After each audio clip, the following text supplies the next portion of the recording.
Hello, dear ones. I'm Jordana Van. I am a holistic healer and intuitive counselor and all-around metaphysical Jane of all trades. And today I'm going to talk to you about animal totems and spirit guides, specifically red-tailed hawk.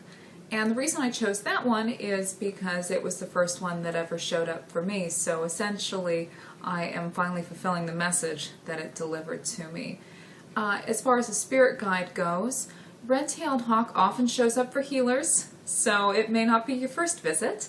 Also, he is always delivering a message every single time. So that message is usually going to be something along the lines of pay attention, something big is coming, and make sure you listen to your gut. You're always being told to listen to your intuition when red-tailed hawk is around. This is not a listen to logic sort of thing, which means everybody may think you're nuts, but you know, when you tell them you got your message from a bird, what are they going to think anyway?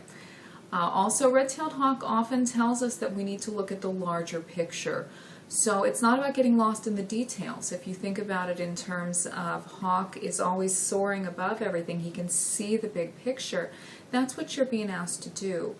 Now, the thing about red-tailed hawk is he isn't typically a spirit guide, and that is because when he shows up, he starts showing up a lot, and he tends to be more of a permanent totem, especially for healers. So again, if you're thinking about becoming a healer in any way, and he starts showing up, well, there's your message right there.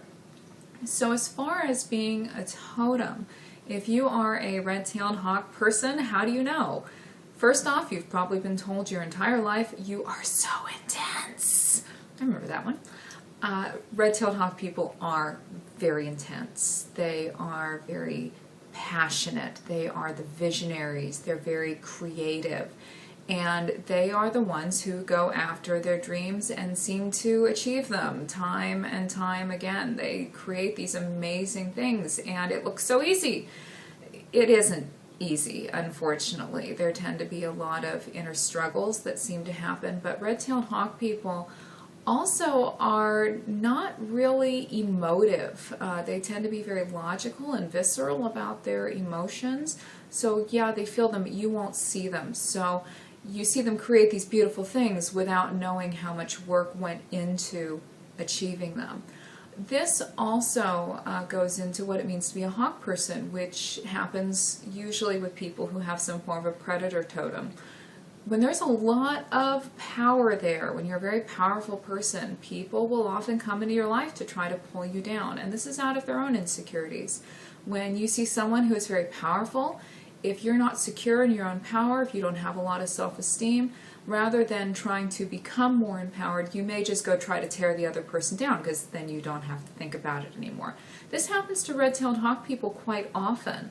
This does not mean that they're victims, which is the first thing that they go to, which is why me, why me, why me? They're not victims. This is instead part of a learning process that they were assigned when they got here, which is learning how to value and trust themselves and to not take any darts personally.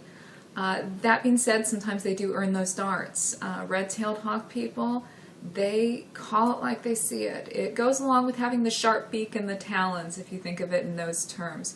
They can render and tear and rip with their words, and this is because they can see everything so clearly. When you see the big picture, when you see all of the details in their highest form and don't get lost in the little bitty emotive bits, you may feel like it's just so easy to go and tell everybody, well, hey, this is what it is, and you think of it as, well, the truth is the truth. Who doesn't understand it? The problem is most people do not think this way, and so when red-tailed hawk people go around telling the truth, people tend to get just a little bit upset.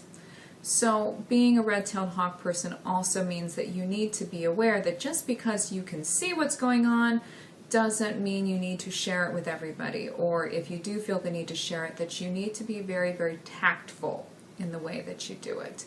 The last thing about red-tailed hawk people that makes them very unique is when they are going after those dreams. As crazy as it may seem that they want to do these things, they are actually going to be very logical about it at the same time.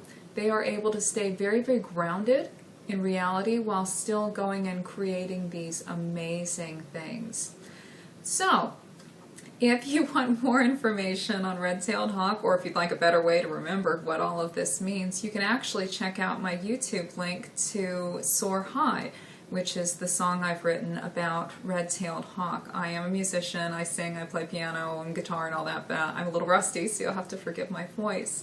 But you can check that out. You'll either hum it until you want to scream, or at least you'll remember all the red-tailed hawk stuff.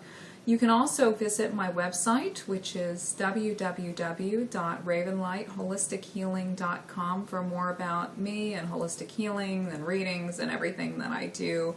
I have a Facebook page, Ravenlight Holistic Healing. You can also sign up for my free newsletter, which will be starting in August. There is no obligation. It's totally free. It's just information. It will be delivered right to your email inbox. You will never receive anything from me otherwise. But if you sign up for the newsletter, you will be entered to win once a month a free reading from yours truly. And since I can read by a distance for anyone, anywhere, doesn't matter where you are in the world, my darlings. It's been a pleasure chatting with all of you, and I hope you all have a wonderful day. Cheers!